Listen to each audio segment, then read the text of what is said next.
Ready?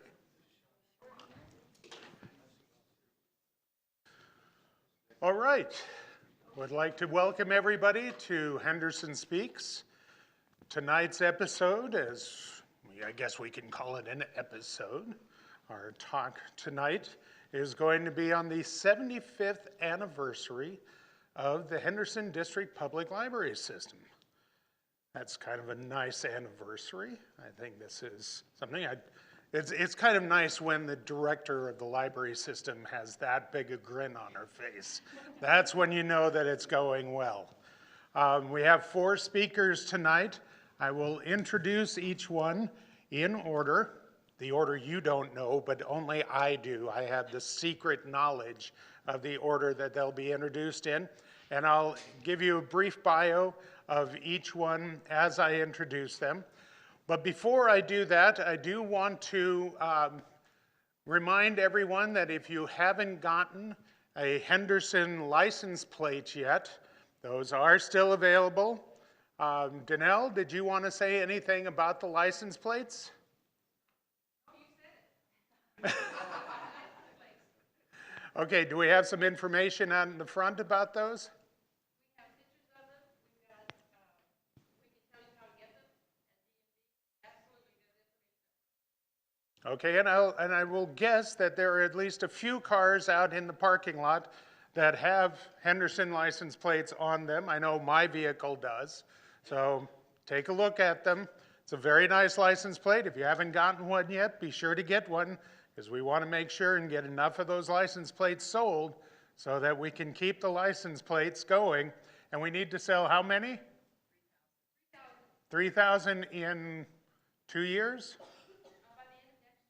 By the end of next year, by the end of 2020. I do have something I would like to say. Well, excuse me. And I don't need a microphone, I'm really loud. That's all right. We are the beneficiary of the money that is earned off the license plate, and that's wonderful because we can keep building on the wonderful programs that we've been able to offer and some of the other things we're doing.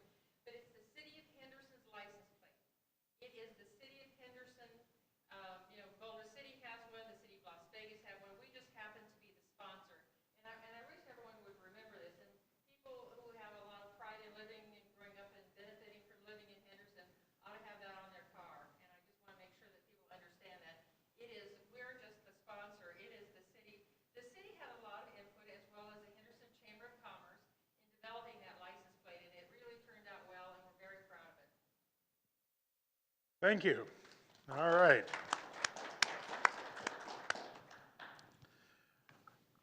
Okay, our first speaker tonight is Marcy Smedley. Marcy is the Executive Director of the Henderson Libraries. She has worked in a variety of positions within the library district since 2003 and is passionate about literacy and advocating for libraries in our community. She holds a Bachelor of Arts degree in Communication Studies from the University of Nevada, Las Vegas, and a Master's in Library Science from Texas Women's University. Marcy serves on the Henderson Chamber of Commerce Foundation Board and on the Leadership Committee of Women United, an affinity group of the United Way of Southern Nevada. Additionally, she is active with the Leadership Henderson program and is a graduate of the class of 2010. Marcy is a member of the American Library Association, the Library Leadership and Management Association, which is a division of ALA, the Public Library Association, another division of ALA, the Nevada Library Association, and the Mountain Plains Library Association. A certain continuity there, it sounds like. Marcy was born and raised in Henderson, Nevada, where she continues to enjoy living with her husband and daughter. Marcy. All right. Well, thank you. And thank you very much to the Henderson Historical Society for hosting us tonight. Thank you, Lou, Val, and Rick, for all that you do to put these events together and for inviting us to participate. And thank you, Mark, for moderating our panel. We appreciate that. And thank you to Nevada State College for hosting us here as well. So I'm just excited to be here this evening and speak about our 75th anniversary and the history of our libraries and how we got to where we are today. And I'm grateful for our panelists that are here with me that can share the stories that they have from Henderson Libraries, their involvement with our libraries, and how they've come to experience what we provide in the community and how we serve our community. So I wanted to give you a history of kind of where we got started. One of our previous directors, Joan Kirshner-Tinker, was passionate about the history of the libraries, and she's passionate about genealogy and doing the research of kind of the origin of things. So I have a great history here that she put together, and unfortunately she couldn't make it down here to Henderson to join our panel, but I do have a lot of information that she researched while she was director, so I want to share some of that with you. The first thing that I think is kind of fun to mention is that our Henderson libraries are older than the city of Henderson. So we actually incorporated as a library district prior to the city of Henderson being incorporated as a city. And it was in January of 1944 that the library was founded, and it was founded as a public library to support the school district, and it was governed by a board of directors that was appointed by the Railroad Pass School District. So the way that we formed is not the way that we operate today. Statute at that time was different. But in 1956, the library became a county library district because of changes in the Nevada Revised Statutes. And they basically had an overhaul of some of the education laws, and that's what switched the way that we operate from being a library district that was formed to support a school district to being a county district. And even though we say it's a county district, our boundaries are contiguous with the city of Henderson. So the type of library district we are is defined by statute as a county district, but again, we serve the city of Henderson. The residents of Henderson are our community members that we are serving. And we now have a board of trustees that's appointed by the county commission and the city of Henderson. But in 1956, we only had 5 trustees, and they were all appointed by the county commission at that time. And then in 2001, we had to change our boundaries because our boundaries pretty much matched what they were when we started in 1944. And obviously, as the city of Henderson grew, we weren't encompassing all of the city. So in 2001, we annexed what is now Anthem, and in 2002, we annexed some smaller pockets of Henderson, and then we entered into a interlocal agreement with the city of Henderson to provide our services to the residents of Henderson. So that's when we identified that our boundaries were contiguous with the city of Henderson, and as the city of Henderson annexes land, that now becomes, the boundaries that we serve as well. And with that agreement, we were able to add 2 more trustees to our board of trustees, and those are appointed by the city council. So we have a board of 7 trustees, 5 of them appointed by the Clark County Commission, and 2 of them appointed by the city of Henderson City Council. In 1946, we're going to back up again. In 1946, we opened the building at 55 Water Street. So that's, if you've been in town, probably the library that you remember visiting many years ago. And that's on the corner of Water and Pacific. That's the library that I went to as a child and have a lot of fond memories of. Playing the back area was the children's area, and I remember there was a rug on the floor with the numbers, and we would, jump from number to number and count those numbers. And I just have a lot of memories of walking into that space and just feeling like the world opens up in this little small building because of all of the stories that were there and all of the knowledge that could be gained from being in the building. And a few years into my library experience as a avid library user, the library moved, and I know Robin will talk about that because she was part of that process. And it moved up the street to 280 South Water Street, and that's the building that's on the corner of Water and Basic, and we were there for quite some time.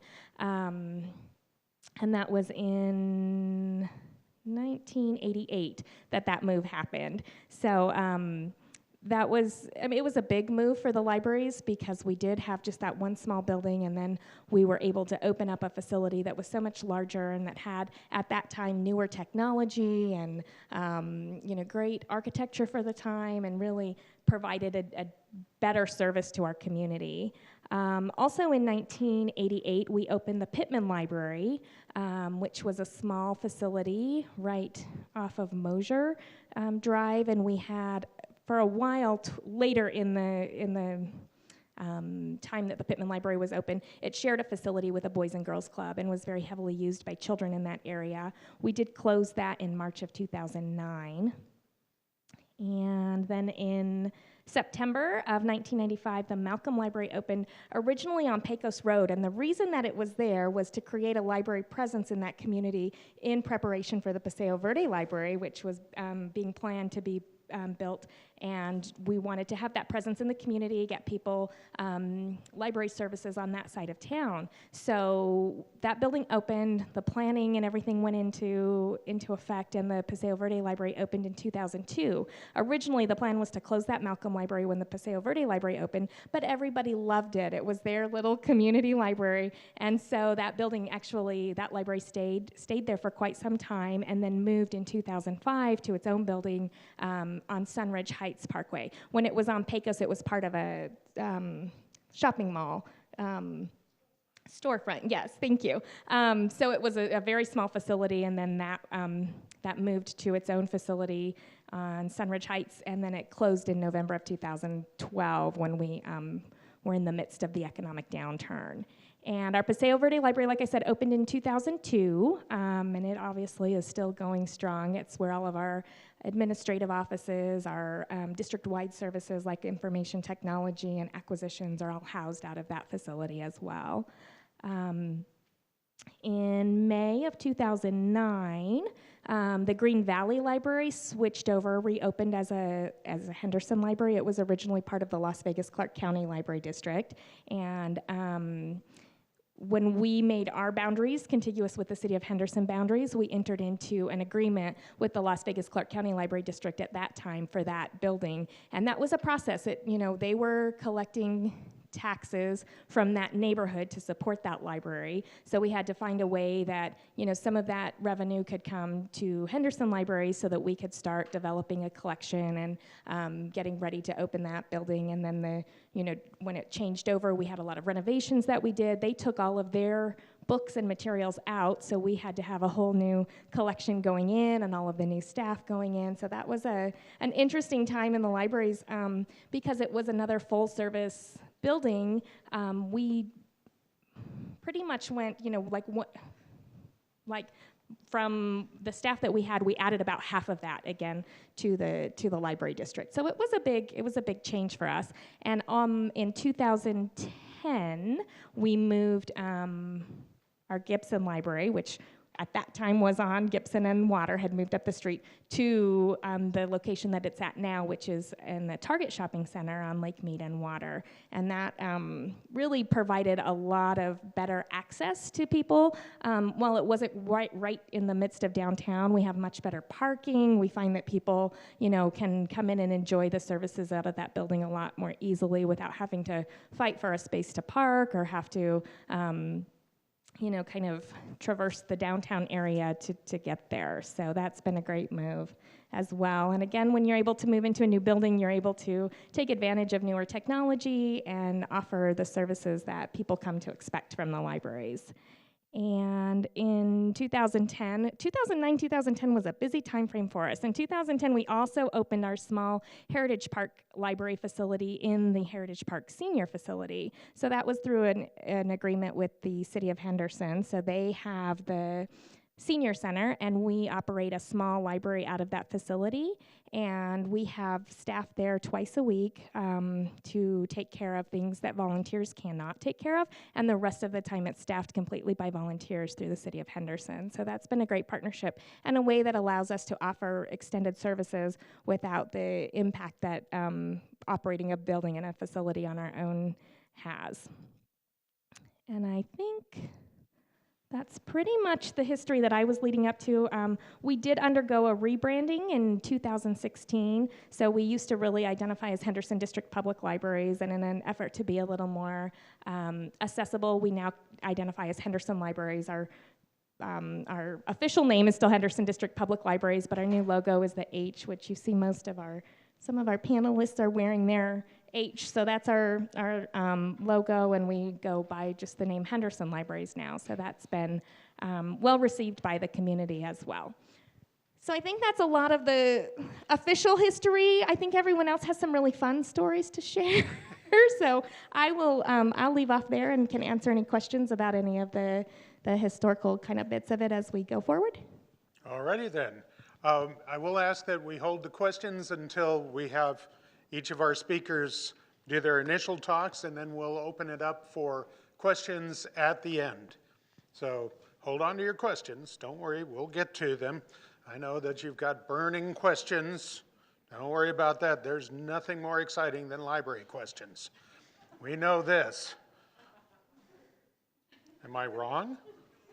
Come now. Our next speaker is Robin Campbell Uchida. And I'm sorry, did I pronounce that? I got it right. Woohoo! Principal of All Right.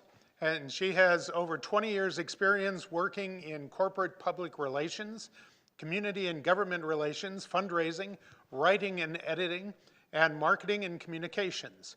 Prior to establishing All Right, Robin worked in the Community Affairs Department of Mirage Resorts Incorporated and in the Corporate Public Relations Departments of Mirage Resorts Incorporated and Hilton Gaming Corporation. Before working for two of the largest gaming corporations, Robin worked extensively with the Nevada Commission on Tourism, both in Carson City and the Las Vegas offices. She assisted with the organization of the annual Governor's Conference on Travel and Tourism and the National Governor's Conference. She also completed marketing services for Silver State Schools Federal Credit Union and publicity and advertising duties with the Sahara Hotel and Casino, which is again the Sahara Hotel and Casino, which is kind of nice, the Hacienda Hotel and Casino, which is not, and the Santa Fe Hotel and Casino. I have to put that in there, it's history. With a master's degree in communication studies from UNLV and a bachelor's degree in journalism from UNR, she covers the state. Robin has publicized a large number of events and topics. She has served as a panelist for the Hugh O'Brien Youth Foundation and received the Meritorious Service Award from the Clark County School District. She is a 2002 graduate of the Leadership Henderson Program, sponsored by the Henderson Chamber of Commerce. In addition, her work has garnered numerous awards, including the 2007 Bronze Medal from the Case Circle of Excellence Awards for Magazine Publishing Improvement, a Writing Excellence Award, and a Publications Excellence Award from the 28th Annual Bronze Quill Awards. She's done quite well. Please, Robin Campbell Uchida. That bio made me sound more important than I think I am. You've done quite well. No, I'd go That's with it. okay. So we moved here in 1977, and I was in kindergarten. And my mom used to take us to the library for story time with Tom Hollis was the director way back then. I don't know if that name even rings a bell to anyone around here. Do you remember, Val? Tom Hollis? Long time ago. And like Marcy, I remember the rug and the big fish tank and where my favorite books were in that room. And it was just a really welcoming place. The summer after 6th grade, Janet Clark was the director then. I think my mom went and talked to her about getting me a volunteer position because I always was at the library anyway and she wanted to keep me out of trouble. So I started volunteering summer after 6th grade, summer after 7th grade. And the crazy thing is they started paying me in 8th grade, but I'm not sure how that worked. When I look back on that, I don't know if that like fed into my Social Security because I was not old enough to have a real paycheck. And I wasn't getting paid, like I had a real paycheck, so I'm not quite sure how that worked. So from 8th grade through high school, I worked as a shelver. Janet Clark was my boss, and when she left, Carol Gardner was my boss. And my next door neighbor, Howard Giles, and I would ride our bikes to work together. He worked down there too. And I had a key, and I opened the library on Saturday mornings as a freshman in high school, which I don't think would happen now. Now, Marcy said that she would still allow for that. I'm not sure about that. Yeah. Kind of crazy. And I mean, it was safe. My parents didn't worry. I rode my bike. I opened the library. I work all day. I'd let the homeless men in so they could nap on the chairs in the Sunny magazine room. There was that little magazine room right in the front where the sun shined in. You can see it on those pictures. It's actually on that picture right there. Yep, it was right there. So I worked there all through high school, which led to me getting a job at the library at the University of Nevada, Reno when I went there, which was a great job as a student. And by the time I was a senior in college, I got a job in the marketing office for university libraries, so I combined two of my loves, marketing and PR and libraries. So it turned out to be a really good thing. And then came back here after college. Once I had my boys, I took them to story times at the library, and I remember going to them at Malcolm and at the Galleria, and Marcy led story times my son Jace went to when he was little. He's now almost 17, so that's kind of crazy. But yeah, it came full circle when Tom Fay asked me if I wanted to join the board in 2013. I'd started as a volunteer, became a shelver here. Now I was a board member, and that was great. It was really an exciting time to be part of all that. And so he invited me to join the board, and then about a month later he said, I'm leaving. So, and Mark was on the board, newly appointed too. So we got to be on the search committee for a new executive director, which ended up not working out, and I'm glad because we got Marcy after all. And now I've been helping the library with marketing and PR duties for close to 3 years, I would say. So now I really feel like it's come full circle. I'm doing what I went to school for, what I love, for an organization that I feel so connected to and have since I was 6 years old. So it's just a really neat connection. Oh yeah, I did help move the library. When I was a junior in high school, we actually did push carts of books up Water Street, and I did move boxes of books in my little red car. And I remember my dad had loaned me his brand new brick cell phone in case I needed to reach people between one library or another. I thought that was pretty cool. But yeah, I mean, we were pushing book carts up the road. So, and I was at the library, I don't know what year, probably around when I was in junior high is when everything went more electronic, because we used to, stamp the books and it was all written down on the cards, and it became more electronic while I worked there. So it's really come a long way. And I'm so proud to still be part of it all. It's really a neat thing. Thank you. All right, our next speaker is Colleen Brown. Colleen was born and raised in a small town north of Minneapolis named Coon Rapids in Minnesota. I've actually been through Coon Rapids, oddly enough. Well, remember, I was with the museums in Sioux Falls, South Dakota for 3 years, so I traveled all through that area. In 1963, she moved to Las Vegas with her parents and siblings. Shortly after see, it does work sometimes, not always. Shortly after arriving, she went to work for Clark County, first in the planning department and then in public works. In 1978, she resigned her position with the county, returned to college, and got her Bachelor of Science degree in Business Administration in 1981 from UNLV. After college, Colleen accepted a position with the Henderson City Clerk's Office and was appointed City Clerk in 1993, retiring with 31 years of local government experience in 1995.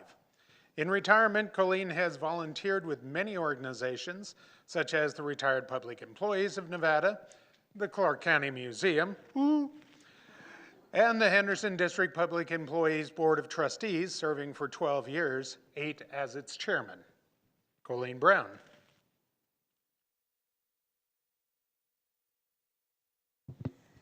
Thank you, Mark.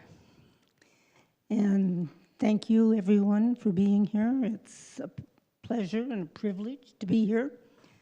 And I can't help smiling because some of the things that Marcy talked about just click, click, click comes memories. So I'm going to kind of take off on some what she said. In 1988, when we were trying to build the old James Gibson Library, they came to the city clerk's office. I was working there then, and they were looking for a map of the boundaries of the library district. The library didn't have it. We looked and looked and looked, and we finally found one that showed the boundaries being what the city boundaries were in 1953, I think, when the city was incorporated. So that led to, first of all, we had to get an updated map before they could sell the bonds to build the library. And that led to a very interesting and heated negotiation with the Las Vegas Library District. I don't know how many people knew Dan Walters, but he had a rather fiery disposition.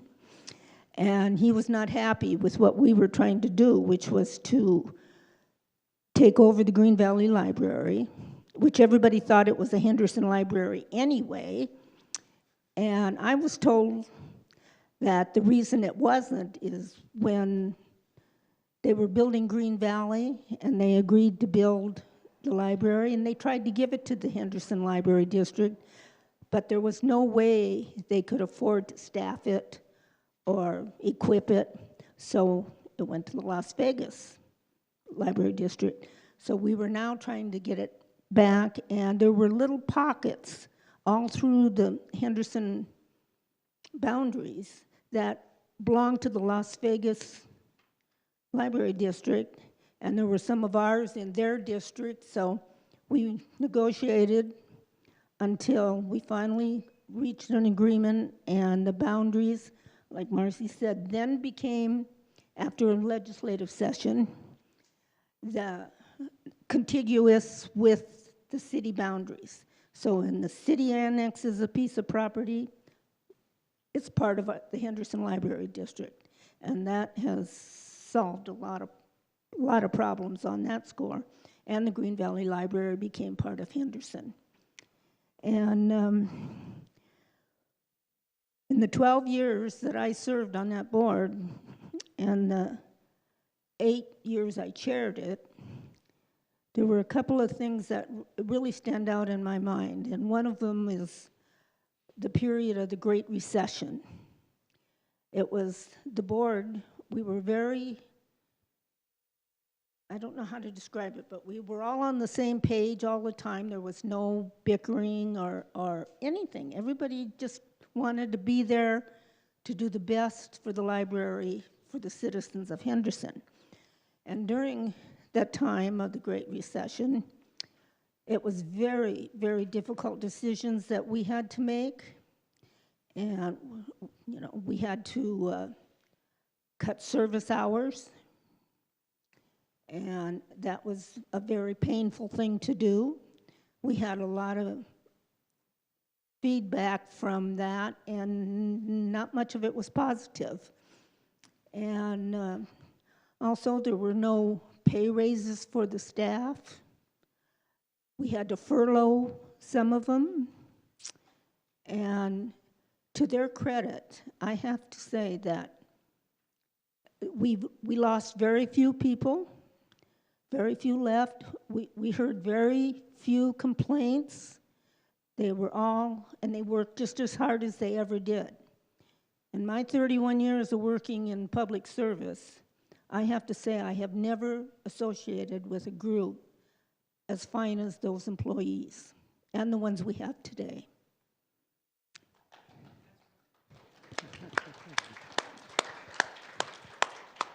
And we were very fortunate in that when I joined the board, Joan Kirshner-Tinker was the executive director. And right after she left, Tom Fay was. And I benefited from their service because they were both very progressive thinking. They came up with great ideas to make the Henderson Public Library more prominent in the community. We recruited volunteers that to this day, if we didn't have those volunteers, we would not do what we do. I say we, you know, I've been off the board since 2014, but it's still we. And at one time, I'm not sure what the statistic is today, but when I was on the board, 1 year of volunteers equaled 10,000 man-hours. That's a lot of people we would have had to hire and we could not afford. And and the board members Mark was on there when I was still there, and so was you. We just all seemed to just work together very, very closely. There was, like I said, no bickering, and for me, it was just a real pleasure to work with these people. But I have to tell you how I got into libraries. I have been connected with libraries since I was 6 years old, because I was so excited. I was going into the first grade, and they were going to teach me to read a real book. And once I learned how to read a real book, I got to go to the school library and check out books.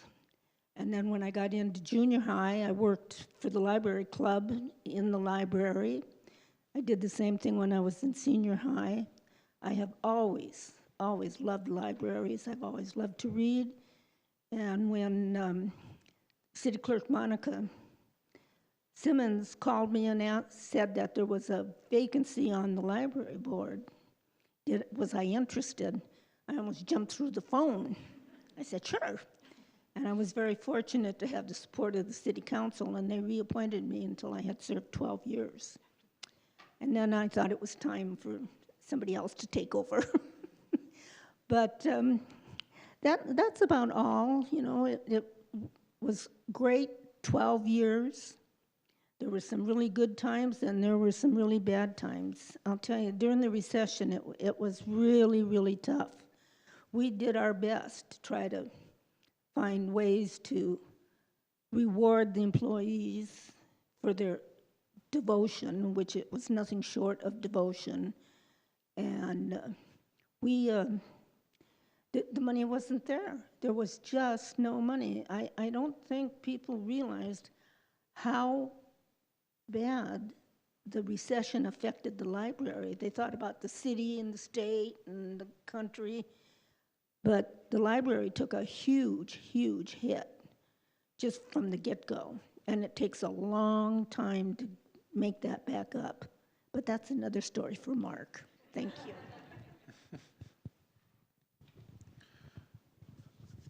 Well then, our last speaker in this go-round is Marc McGinty. He is the principal at Knit Studios and is director of the K-12 education team within the firm. Marc has over 30 years of professional experience in construction, architecture, and construction administration. Marc's passion is serving our community through participation in Rotary, sitting on the Henderson Redevelopment Board and the Henderson Libraries Board, oddly enough. Marc has served as a trustee on the Henderson Libraries Board for over 6 years and is currently chairman of the board. Marc. Thank you, Mark. Building on what, I'm sorry if this gets loud, Colleen said, I would like to recognize some people in the audience that are so important to how the library functions today. And I'd like Miriam, Cindy, and Diane to stand up. These three ladies, they help us so much. They donate their team. They kind of spearhead the team of the Friends for the Libraries.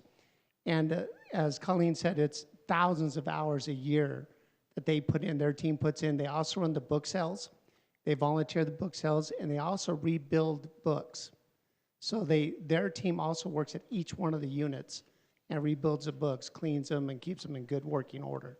So without them, we wouldn't make it. So to them, I say thank you. And we have some staff members here, too, that we applauded for earlier, but I wish that they would stand up, too, please. Come on. These are some of the groups that fought through the recession with us. They were so great, making it. And let's talk about the recession and how we're coming out of it.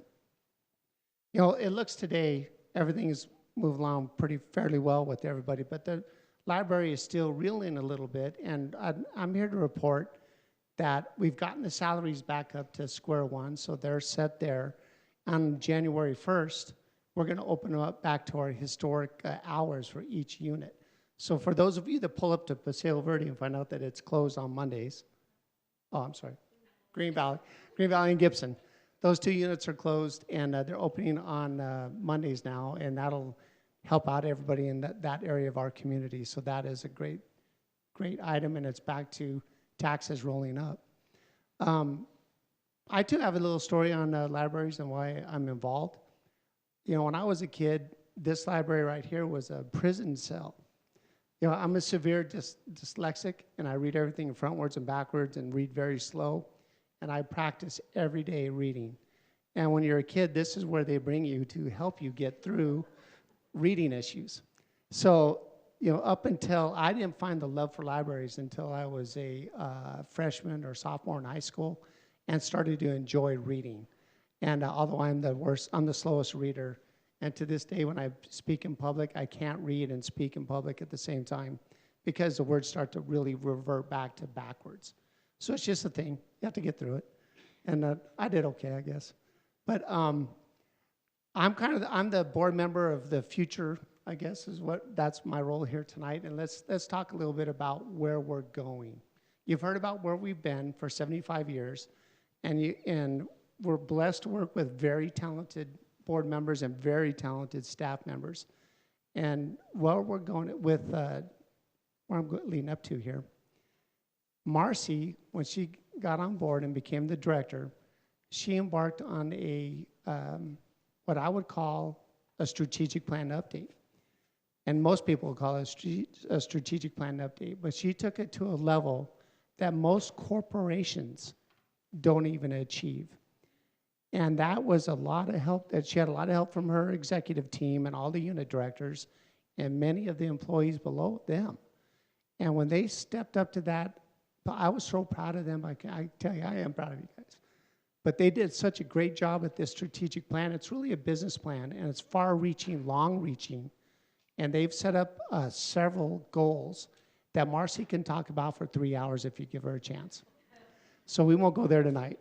But you'll notice that, and you might have heard, we've had some press as of late about some of the initiatives that we have started, and I'm supporting those initiatives full on, and we're going to break some eggs, and we're going to be exciting, and these guys are moving the library forward and keeping it current and relevant in today's e-world. And I can't tell you how impressed I am with the staff and putting this together. And you're going to see some new stuff coming out in the future. It's going to be great. One of the things that you'll notice out of a strategic plan comes a growth plan. And they took a very hard look at where the libraries are serving. Are we underserving or overserving certain areas of the community? And one of the areas that we were overserving was the area that Malcolm Library was in. And we voted to close that one and sell it, and which is rarely done in the library community. But that's because it's too close to the Paseo Verde unit. What the marketing study also showed is the growth in Henderson, mirroring Henderson, and the demographics is we need to serve our community and constituents out by the M, West Henderson, if you will. So we're looking at that now, and how best do we get there? Is it bricks and mortar? Is it another storefront? Do we have to raise money? Is it a bond issue?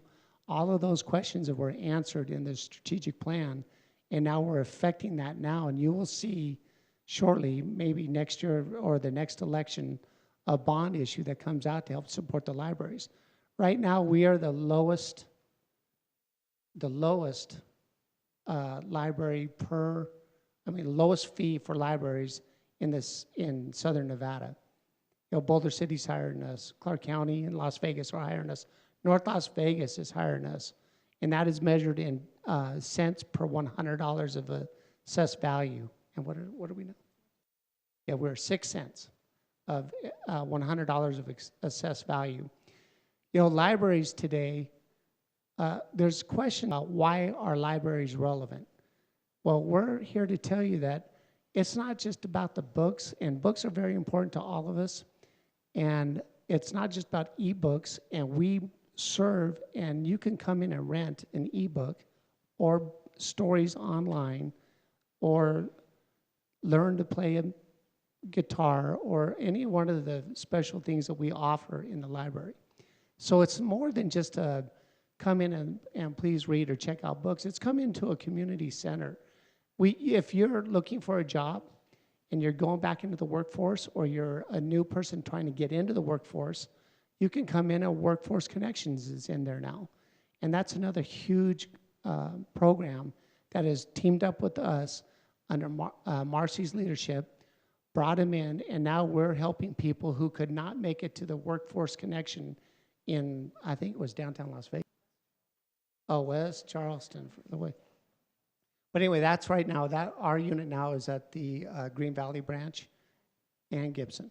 So, and see how she can talk from me, and her lips barely move. But it's, so if you get a chance, come into live. If you haven't been there in a while, come in and see what all the other programs that we have to offer. Checking out, if you don't have a hotspot at the house, you can come in and check out a hotspot and go home and log onto the internet with it. So it's very exciting. There's going to be some new stuff coming. I can't wait for the new initiatives to come out of the strategic plan and see how they're affected and how they move forward. And with that, I would like to quit talking and open it up to questions. All righty. Do we have any questions from the audience? Yes. The move in '88 just down the street, was that prompted by PepCon, or was that happening anyway? I don't think that PepCon had anything to do with it. I think that was already, yes, in the works for just expanding library services. Yeah. And now we're much closer to the plants with our Gibson Library, where we butt right up to the wall of Timette. So It's closer to where they used to be. well, we're right where we butt right up to the wall where Timette. Well, Timette is, but not where PepCon Right, is, 'cause exactly. PepCon went out of the valley. Yes, but we It do. blew up over where it went, but Yes. it went out of the valley. And we actually have members of our team that participate in a couple of different working groups with the plant managers for all of the plants along there, so that we are, in the loop with what they've got going on, and can be ensured that they are, following their safety protocols for, clean environment and stuff, so that we know that our space near them is safe, and what protocols would be in place should there be an emergency. So, yes. Any other questions? I will say one thing. I can't tell you how it's going to be used, but the library is going to show up in an upcoming episode of Pawn Stars. I can't tell you what the episode is about, because that's secret. And some people don't like being on television. I won't say who that is, because that would be wrong. But I will say that the library has not shown any shyness about being open to new experiences, shall we say. Having been somebody who's been involved with the library ever since I've been here, my kids grew up there as well, and I've been involved down there. I helped write the bylaws of the Friends group back when it got started. So it's been a great part of my involvement in Henderson here. So I'm surprised. Nobody else has ever used the library here? Come now, you must have used the library. Yes?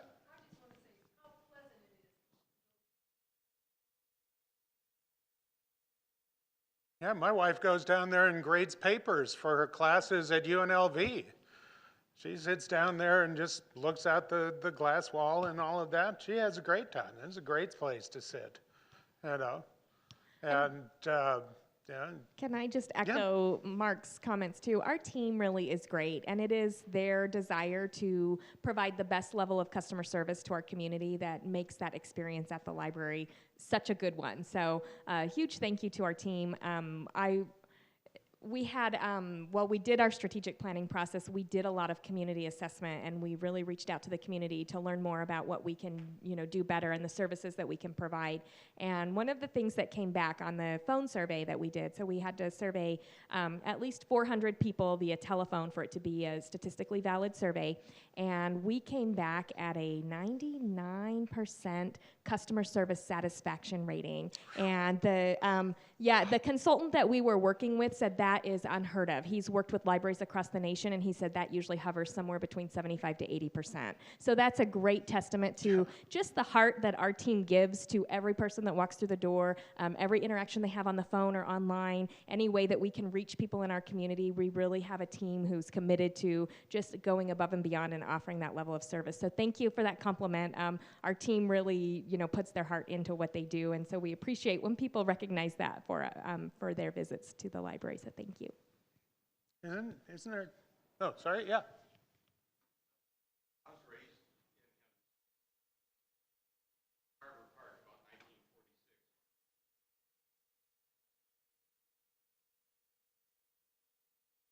Malcolm, I can remember how to read, but I didn't. More interested in lizards and barcodes and things like that. But Lydia Malcolm, much kids didn't like.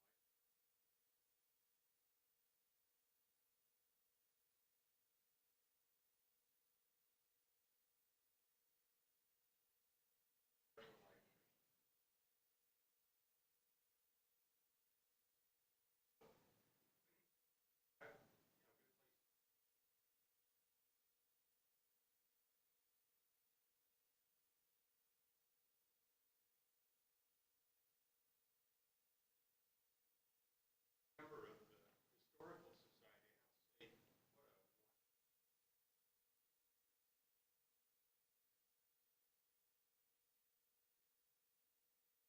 a credit for all the resources you have. Pictures.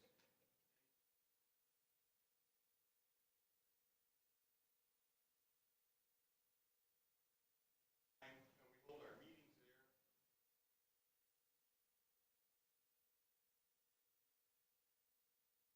Things we haven't learned how to coach.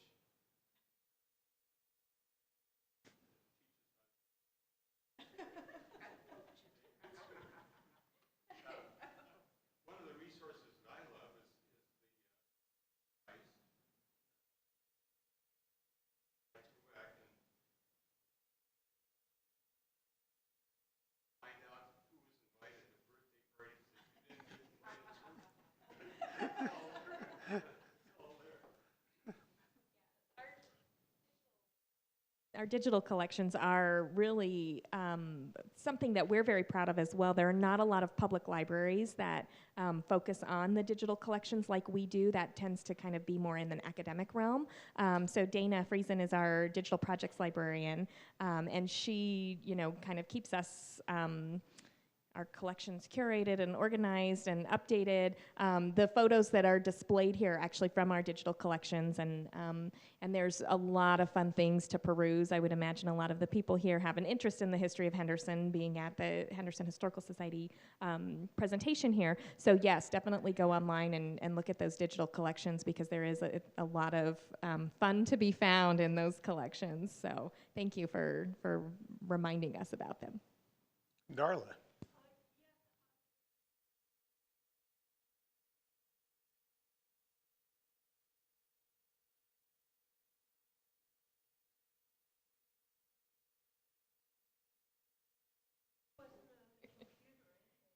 Right. So so that was probably our Homebound program.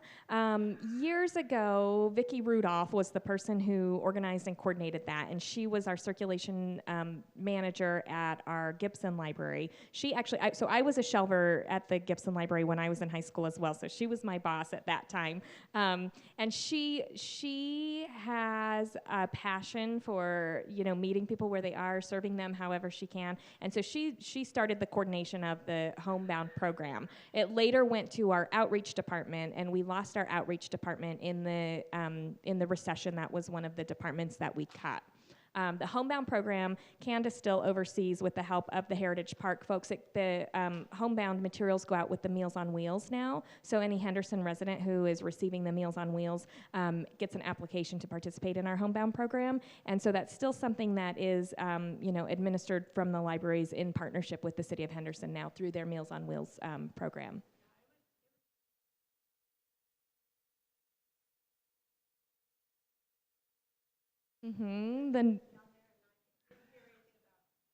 Yeah, we have a lot of partners that we work with, and the Fiddlers, the Nevada Oldtime Fiddlers, is that right? Nevada Oldtime Fiddlers, they play still twice a month at the Gibson Library on Wednesday evenings.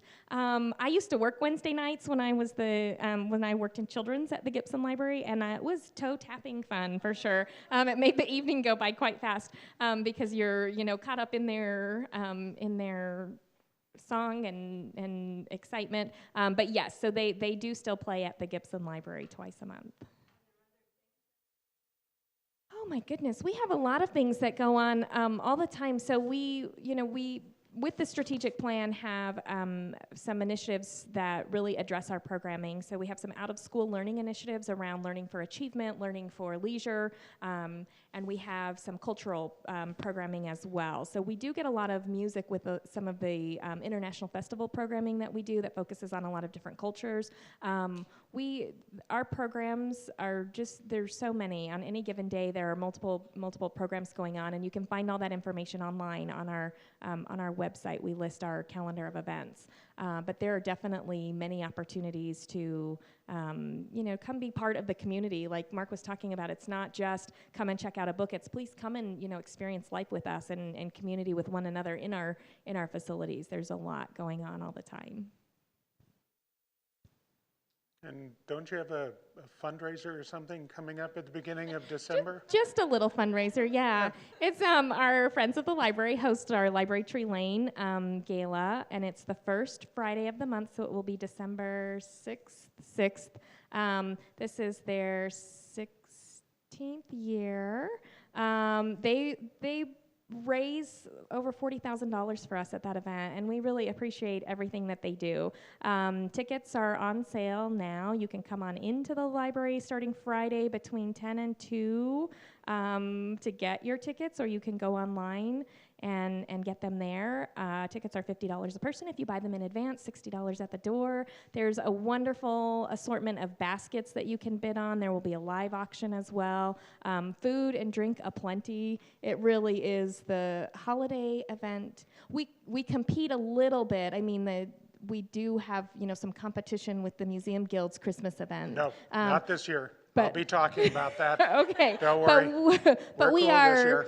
I think Henderson looks forward to Library Tree Lane as the kickoff for the holiday season. So we are so appreciative of our friends and the Library Tree Lane committee that puts that together. The library is beautifully decorated. The trees are about to come up to the front of the Paseo Verde Library, and it just looks great in there. So come by.